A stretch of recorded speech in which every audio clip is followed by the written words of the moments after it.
शनिवार के दिन जो पीपल के वृक्ष में सरसों के तेल का दीप लगाता है उसको शनि कभी परेशान नहीं।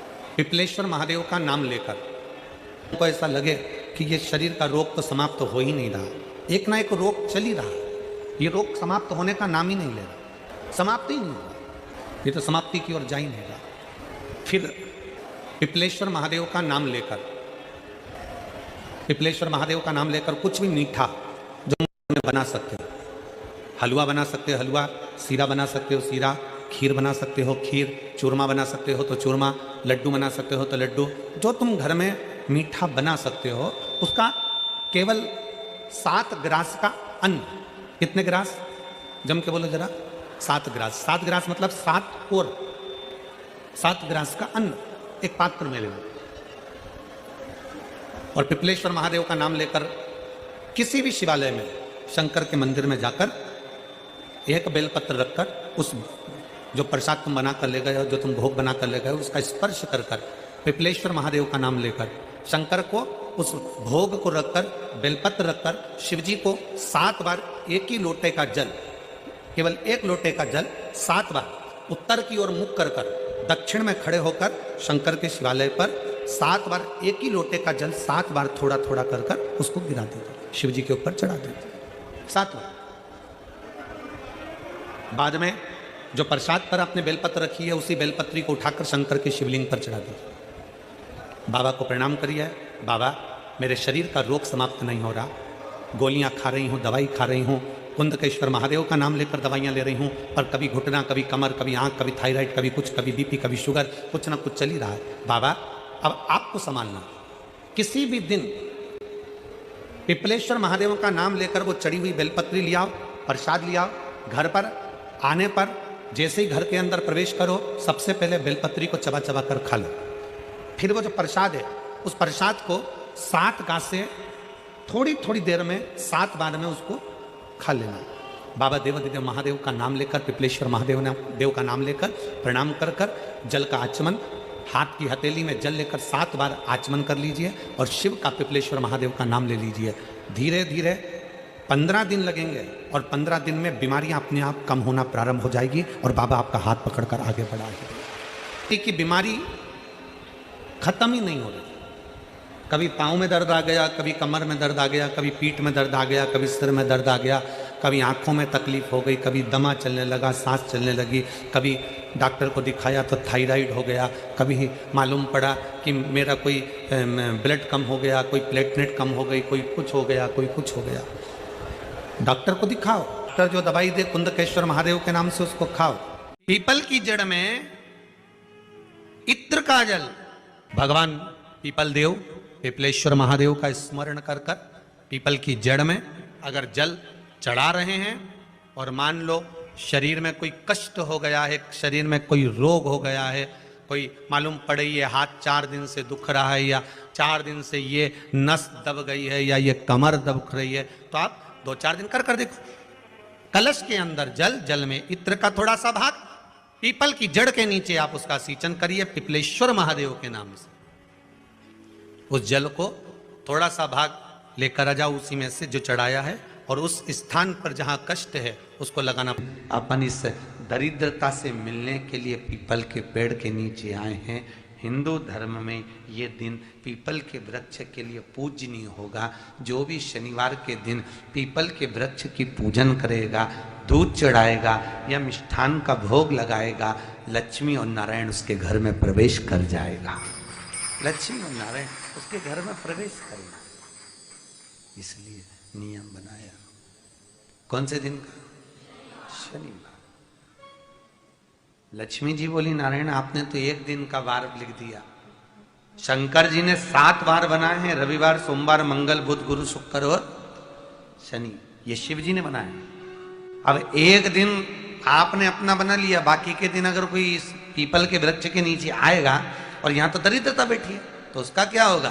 भगवान नारायण बोले सुन दरिद्रता, तेरे से एक विनती है, अगर कोई भी मनुष्य इस पीपल के पेड़ के नीचे अगर 7 दिन में आता है और उसके हाथ में अगर कोई सामग्री होती है तो तू उसके घर में प्रवेश नहीं करेगी। नियम है पीपल के वृक्ष का, या तो पानी का लोटा लेकर जाओ, कुंकू का चोपड़ा लेकर जाओ, शक्कर लेकर जाओ, या पेड़ के नीचे चींटी को डालने के लिए आटा ले जाओ, पर खाली हाथ पीपल के वृक्ष के नीचे कभी मत जाओ, कभी नहीं जाओ।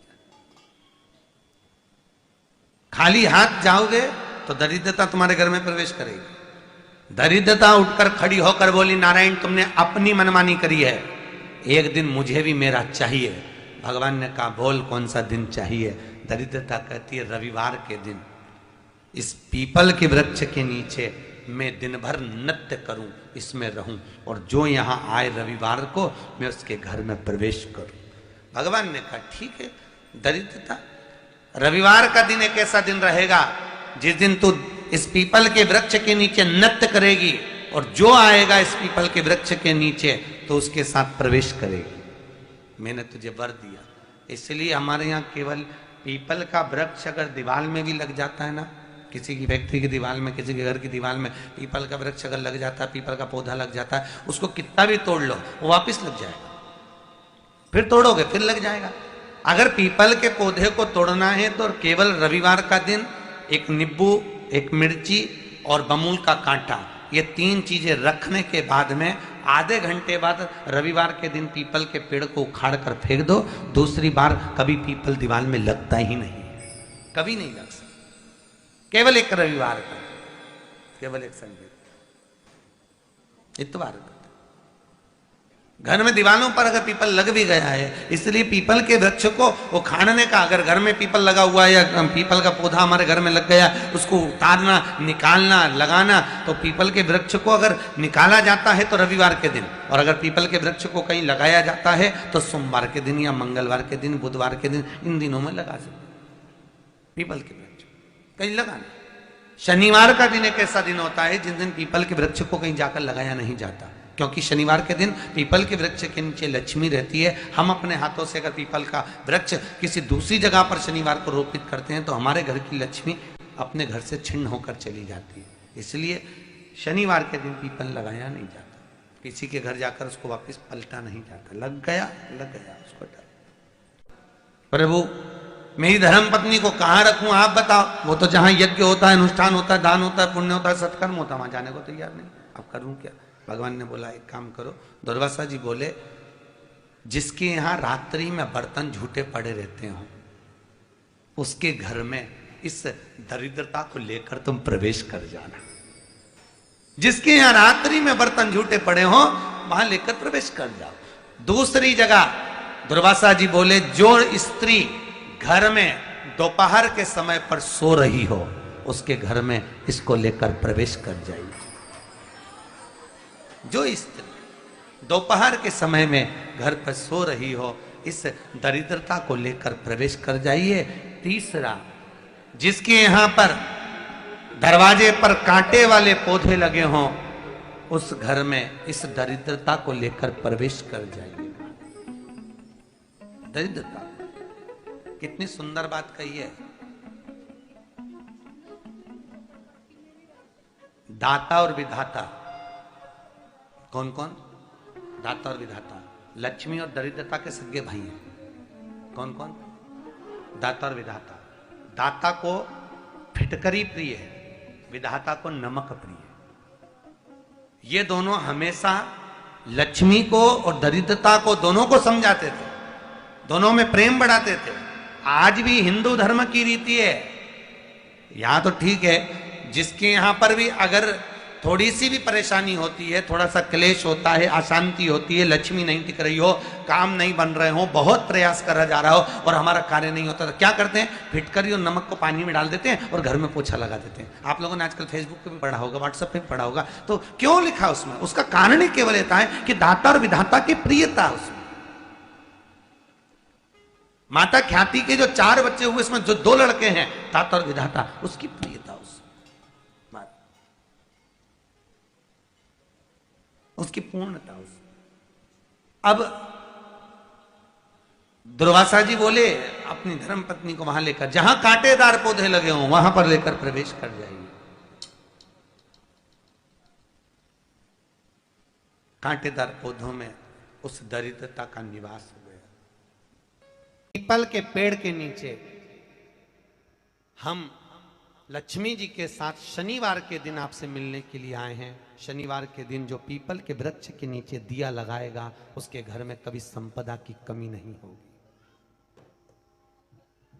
सारे दिन पीपल के वृक्ष के नीचे हमारा निवास होगा।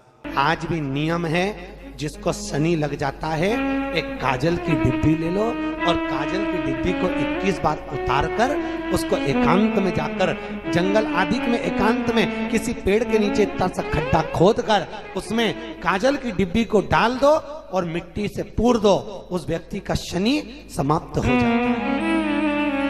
काशी विश्वनाथ का नाम लेकर काजल की डिब्बी को 21 बार उतार कर अगर काशी विश्वनाथ का नाम लेकर शनि वाले व्यक्ति को अगर पेड़ के नीचे दबा दे, शनि समाप्त। शनि उसको शनिवार के दिन जो पीपल के वृक्ष में सरसों के तेल का दीप लगाता है उसको शनि कभी परेशान नहीं करता। एक बात हमेशा ध्यान रखिएगा, मान लो अगर कोई भारी रोग ऐसा शनि महाराज के कारण हो गया हो, अच्छे काम करते करते उल्टे हो रहे हैं, होते हैं किसी किसी के साथ में, विपरीत परिस्थितियां आ जाती है, अच्छा करने जाओ बुरा हो जाता है, अच्छा कर्म करने जाओ बुरा हो जाता है। तो पीपल के वृक्ष की जो छाल होती है, छाल देखिए पीपल के वृक्ष में जो छाल लगी होती है, उस छाल को घिसकर चंदन बनाकर भगवान शंकर का स्नान कराकर अभिषेक कराकर पूजन कराने के बाद में पिपलेश्वर महादेव का नाम लेकर, कौन से महादेव? पिपलेश्वर महादेव का नाम लेकर वो जो घिसी हुई छाल होती है उस छाल का तिलक भगवान शंकर को लगा लो और उसी का थोड़ा सा भाग अपने कंठ पर मस्तक पर लगाना प्रारंभ कर दो। धीरे धीरे जो विपरीत दशा है वो सुधरना प्रारंभ हो जाती है। पर नाम याद रखना, पिपलेश्वर, जम के बोलिए पिपलेश्वर महादेव। एक देवता ऐसे हैं जिन्होंने दूसरे का हिस्सा खाने का प्रयास करा था और आज भी उस देवता से दुनिया डरती है। और उन्होंने दूसरे का हिस्सा खाने का प्रयास करा था तो शंकर भगवान ने उसको भी नहीं छोड़ा। कौन से देवता? वो बाल्टी में हर शनिवार को आते हैं आपके यहाँ। कौन से? शनि देव। उनने क्या करा था? भगवान सूर्य नारायण ने अपने सारे पुत्रों को देखा, सारे पुत्रों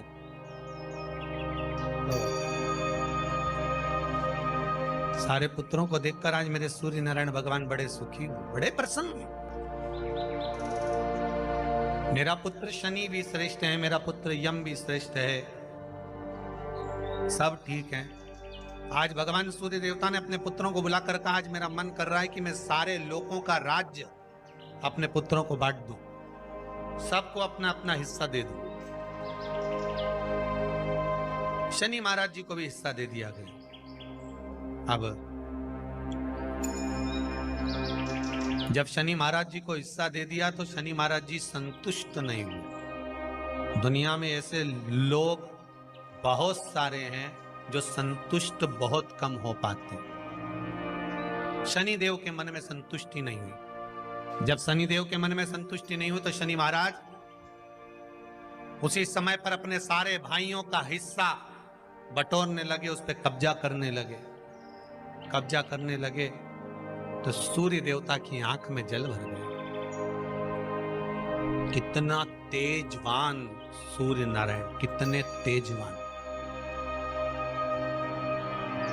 कितना तेज भगवान सूर्य के पास में था। पर शनि महाराज को देखकर आज रो रहे हैं। शनि महाराज को, शनि महाराज ने अपने भाइयों के इस हिस्से पर क्या कर लिया।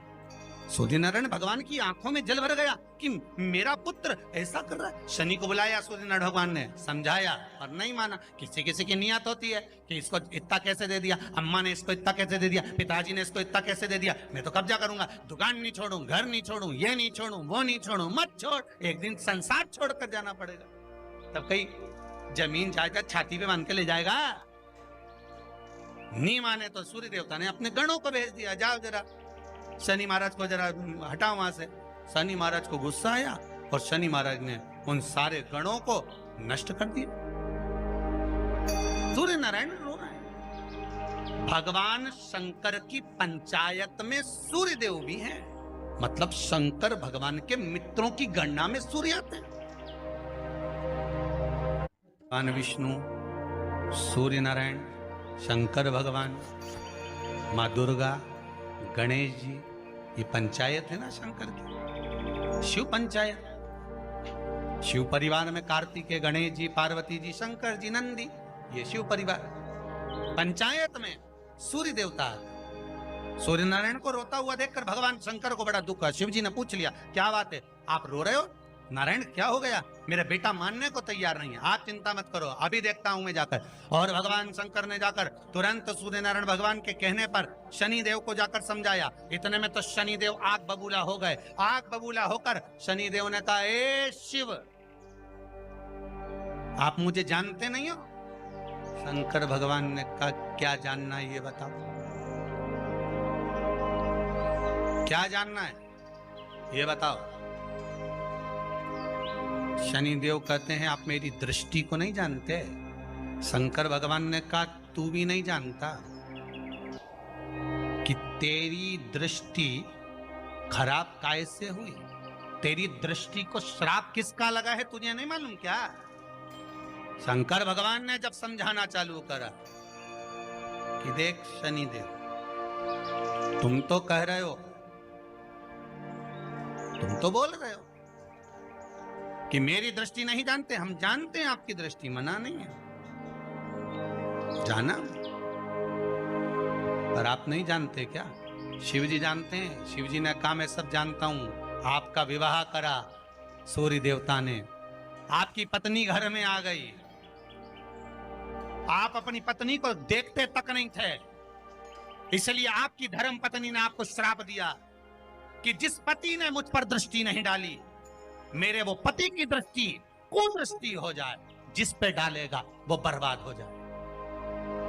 शनि महाराज ने कहा, आप मेरी पत्नी की याद मत दिलाओ। शंकर भगवान बोले, ए शनि, फिर समझा रहा हूं, हिस्सा छोड़ेगा कि नहीं छोड़ेगा? शनि बोले, नहीं छोड़ूंगा। शंकर भगवान ने उठाया, पीपल के पेड़ के नीचे ले गए और पीपल के पेड़ के नीचे शनि महाराज को उल्टा लटका दिया। 19 साल तक शनि महाराज को पीपल के पेड़ के नीचे शंकर जी ने लटका के रखा। अब बोल, 19 वर्ष तक शनि महाराज पीपल के वृक्ष में, पीपल की जड़ पर बंधे रहे, बोले ही नहीं, सीधे टंगे रहे। अब दूसरे का हिस्सा खाने वाले को जब शनि महाराज जैसे के लटका दिया भोलानाथ ने, तो तुम कहीं लगो रे लाइन में? मेरा विचार तो करो। 19 वर्ष तक शनि महाराज लटके रहे, तब 19 वर्ष नेत्र बंद कर कर शनि महाराज ने शंकर की आराधना करी कि दुनिया में कोई ऐसा नहीं जो मुझे उल्टा लटका दे, केवल एक यही है जिनने मुझे लटकाया है। तो 19 वर्ष तक तप करा तो शंकर जी प्रसन्न हो गए। धरनी को हटाकर पार्वती को लाए, साथ में आशीर्वाद दिया, शनि महाराज को खोला। वर मांगो, तुम्हें क्या चाहिए, मांगो तुम्हें क्या चाहिए। शनि महाराज ने कहा, मांगूंगा कुछ नहीं, आप कर दे दीजिए। शंकर जी ने कहा, मैं तुम्हें दंड अधिकारी बनाता हूं कि आप अच्छे और बुरे का दंड दोगे, आप अधिकारी बनकर बैठोगे, मेरा आशीर्वाद तुम्हारे साथ में। दंड अधिकारी भगवान शंकर का एक अवतार है पिपलाद अवतार। पिपलाद अवतार, जब दधीचि ऋषि की अस्थियां चली गई, उनकी धर्मपत्नी सुवाच ने देखा मेरे पति को मार दिया गया, मेरे पति की अस्थियां ले गए राक्षसों का संहार करने के लिए, उनकी अस्थियां लेकर चले गए, मेरा पति चले गया। सुवाच गर्भ से थी, मरना चाहती थी, प्राण छोड़ना चाहती थी। शिव जी ने देखा ये तो अग्नि के ऊपर चढ़कर अपनी देह त्याग रही है। शंकर भगवान ने आकर कहा, रुक जा सुभाष, रुको, तुम्हारे गर्भ में बच्चा है, तुम्हारे गर्भ में बच्चा है, वो बच्चा मर जाएगा। अब इस बच्चे को जन्म देकर भी क्या करूं? नहीं पिता, तुम्हारे गर्भ में जो बच्चा है वो महाज्ञानी है। तुमने मुझसे प्रसाद के रूप में मांगा था, कहा था शिव जैसा पुत्र होना चाहिए, तो क्या तुम शंकर को नष्ट कर दोगे? मैं शंकर को जन्म दूंगी। सुभाष ने 2 पत्थर उठाए, अपने गर्भ पर मारना प्रारंभ करा। गर्भ पर मारा, बच्चे ने जन्म लिया। बच्चा 7 महीने का था। उस बच्चे को उठाकर पीपल के कोटर में रख दिया। पीपल की कोटर। एक गिलहरी पीपल के फल को लेकर आती थी, पिपलाद के मुंह में देती थी। शिव का एक, इसलिए शंकर का नाम ही पिपलेश्वर महा। शिव का एक अवतार पिपलाद के रूप में हुआ है। तुम क्यों चिंता करती हो? तुम चिंता मत करो, तुम्हारा पुत्र जन्म दो तुम। और दिया धन सुभाष ने, उसके बाद प्राणों को त्यागा। और उस पीपल के कोटर में अगर भरण पोषण करने वाला कोई था तो वह देवाधिदेव महादेव था। फिर निवेदन करेंगे, माता के गर्भ में बच्चा रहता है, उसका भरण पोषण करने वाला मेरा देवाधिदेव महादेव है। अगर जन्म उसने दिया है तो मृत्यु भी वो देगा। अगर तुमको कुछ ज्ञान दिया है तो अच्छी जगह पर भी वही पहुंचाएगा। आप जो अभिलाषा लेकर आते हैं, बच्चे कहते हैं हमारी नौकरी नहीं है, सर्विस नहीं है, हम इस कॉलेज में पढ़ना चाहते हैं, हम इस जगह जाना चाहते हैं, हम इस पद पर जाना चाहते हैं, बस इतना याद रखना, तुम्हारा भाग्य बुरा नहीं होता। कभी भी याद रखना, संसार में जिसको भगवान ने जन्म दिया उसकी किस्मत कभी बेकार नहीं हो सकती। अगर भगवान तुम्हारी किस्मत बेकार होती तो जानवर बनाकर पैदा करता, इंसान बनाकर नहीं। किस्मत अच्छी थी इसलिए इंसान बनकर पैदा, जानवर बनाकर पैदा नहीं करा। अगर तुम्हारी किस्मत अच्छी थी इसलिए मनुष्य बनकर पैदा हुए हो, इंसान बनकर पैदा हुए हो, मानव बनकर पैदा हुए हो। भगवान को दोष मत देना कि भगवान ने किस्मत बेकार दी है। भगवान ने किस्मत अच्छी बनाई है इसलिए तुझे मृत्यु लोक में जन्म दिया। भगवान ने भाग्य अच्छा बनाया इसलिए तुझे शिव महापुराण की कथा सुनने का मौका दिया। नहीं तो भाग्य में नहीं होती तो कहां से मिल जाती? किस्मत अच्छी है तो भगवान फिर नौकरी भी लगाएगा, धंधा भी करवाएगा, सर्विस भी कराएगा, विवाह भी करेगा, शादी भी करेगा, मकान भी बनाएगा, जायदाद भी देगा, संतान भी देगा। उसने दिया है पेट तो भरेगा वही। हम काय को अपने माथे पर ले? मैंने इतनी पढ़ाई कर ली, मैं इंजीनियर हो गया, मैं ये बन गया, मैंने तो ये कर लिया, उसके बाद भी मैं घर में बैठा हूं, मेरा छोरा घर में बैठा, इतना पढ़ने के बाद बैठा। जन्म उसने दिया है, भाग्य उसका है, किस्मत उसकी है, तो कहो उसको कि शंकर का भजन कर, मंथन करे, मक्खन निकलेगा और घी भी जरूर बनेगा। हारना मती। जब तेरे 3.5 करोड़ बार गिनती मत करना, गिनती वो करेगा। तू तो भज, तू कुबेरेश्वर का स्मरण कर, तू महाकाल का स्मरण कर, तू काशी विश्वनाथ का स्मरण कर, तू महाकाल राजा का स्मरण करके तो देख। शिव का भजन कर, 1 लोटा पानी ले जाकर रोज चढ़ा शंकर जी के मंदिर में जा। शिव से भजन करने में क्या देरी? नहीं जा सकता शिव मंदिर में जाने में? बच्चों को अगर शर्म आती हो तो बेलपत्री के पेड़ के नीचे पानी चढ़ाया। वो भी नहीं कर सकता तो पीपल के पेड़ के नीचे चढ़ाया। वो भी नहीं कर सकता तो आंवले के पेड़ के नीचे चढ़ाया। पर कहीं जुड़ तो सरी, एक बार साध तो सरी, पकड़ने का प्रयास तो करो परमात्मा। भगवान देवाधिदेव महादेव को जल चढ़ाते हैं, उसके 5 अलग अलग तरीके हैं। बहुत सावधानी से सुनना कथा, आपकी और हमारी जिंदगी की सार्थकता को सिद्ध करने वाली कथा। आज पंजाब की इस पवित्र भूमि पर अगर यह प्रसंग निकला है तो इसको आप अगर सुनेंगे तो आपका जीवन सार्थक होगा। शिव जी को 5 तरह से जल चढ़ाने का तरीका है।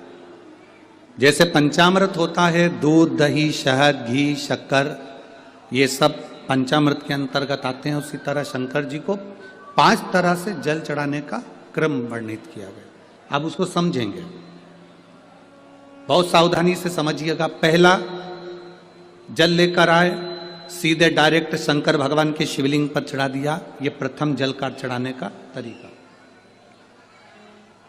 दूसरा, जहां से पानी बहकर जाता है, जहां से जल बहकर जा रहा है, उसके ठीक विपरीत जल उत्तर में जा रहा है। आप दक्षिण में खड़े होंगे और दक्षिण में खड़े होकर उत्तर की ओर मुख करेंगे और शिव जी को जल समर्पित करेंगे। ये रोग मुक्ति करने वाला है और हमारे रोग पर हमें विजय प्रदान करने वाला है। ये जल चढ़ाने का तरीका। एक सीधे मंदिर में गए, लोटा भरकर जल उठाया, शिव जी को चढ़ा दिया। दूसरा जल जहां से पानी बहता है, शिव जी का चढ़ा हुआ जल जहां से बहकर जाता है, उसके ठीक विपरीत में शिव जी का जल इधर जा रहा है तो तुम यहां खड़े हो, तुम यहां बैठो, यहां मत बैठना, यहां मत बैठना, इधर बैठो। अगर रोग का निवारण है तो यहां बैठकर। तीसरा, अशोक सुंदरी से जल चढ़ाते चढ़ाते शिवलिंग तक लेकर जाना और शंकर भगवान के शिवलिंग पर पूर्ण जल समर्पित करना। यह तीसरा तरीका। यह कार्य की सिद्धता के लिए। हम जब किसी से आस ना लगाकर परमात्मा से विनती करते हैं तो वो विनती करने का तरीका। तीसरा। चौथा, शिव जी पे चढ़ा हुआ जल 5 जगह पर समर्पित करना। गणेश जी, कार्तिकेय, अशोक सुंदरी, शिवलिंग और जलाधारी। ये चौथा क्रम है। जब जिस नारी का, जैसे मेरा नाम मोनिका है, मेरे पति का नाम संजय सिंह है, मैं दिल्ली स्वरूप नगर के निवासी हूं, मेरा फोन नंबर ये है। कहीं बैठी हैं? मैं बाबू को लाए हैं क्या? नहीं लाए? ठीक है, मैं प्रणाम करने के लिए लाई हूं। गुरुदेव, बाबा बाबा है। बैठी है बहन। शिव तत्व है। एक जल चढ़ाने का तरीका, शिव जी को हम जो जल चढ़ाते हैं उसका एक तरीका भी हमारी जिंदगी में अगर हमने उसको स्मरण में रख लिया तो हमारे कार्य की सिद्धता को सिद्ध कर देता है, हमें सफलता की ओर लेकर चले जाता है। सीधे जल चढ़ाना, दक्षिण में बैठकर उत्तर की ओर मुख कर कर जल चढ़ाना, अशोक सुंदरी से लेकर शिवलिंग तक जल चढ़ाना, 5 स्थान पर गणेश, कार्तिकेय, अशोक सुंदरी, जलाधारी, शिवलिंग पर जल चढ़ाना 5 स्थान पर। ये चौथे नंबर का। और 5वां जल समर्पित करना।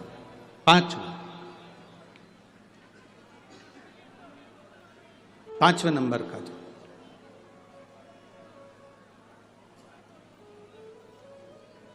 शिव जी को 5म नंबर का जो जल आता है, जो जलाधारी है, ऊपर जिसमें पानी भरा रहता है और नीचे एक एक बूंद टपकता रहता है। जलाधारी में जल समर्पित कर कर उसी जल को बचाकर अशोक सुंदरी वाली जगह पर थोड़ा सा चढ़ाकर उसी में से जल शिवलिंग पर जब हम समर्पित करते हैं तो हम जिस कार्य के लिए जा रहे हैं वो कार्य सब। लंबी बाती का प्रमाण अलग होता है। लंबी बाती क्यों लगाई जाती है?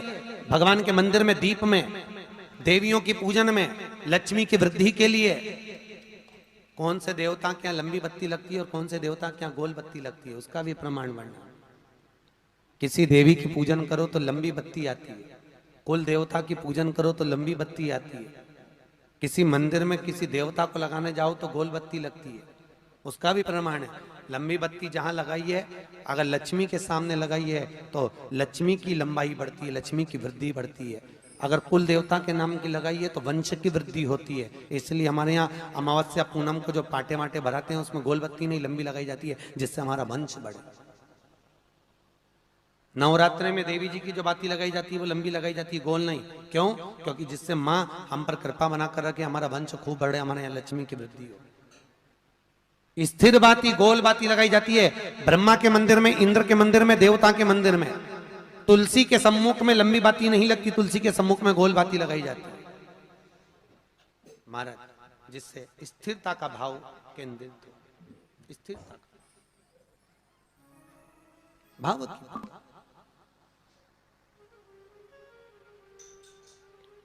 पीपल के वृक्ष के नीचे कभी लंबी बाती नहीं लगती, बड़ के पेड़ के नीचे कभी लंबी बाती नहीं लगती, आंवले के पेड़ के नीचे कभी गोल बाती नहीं लगती।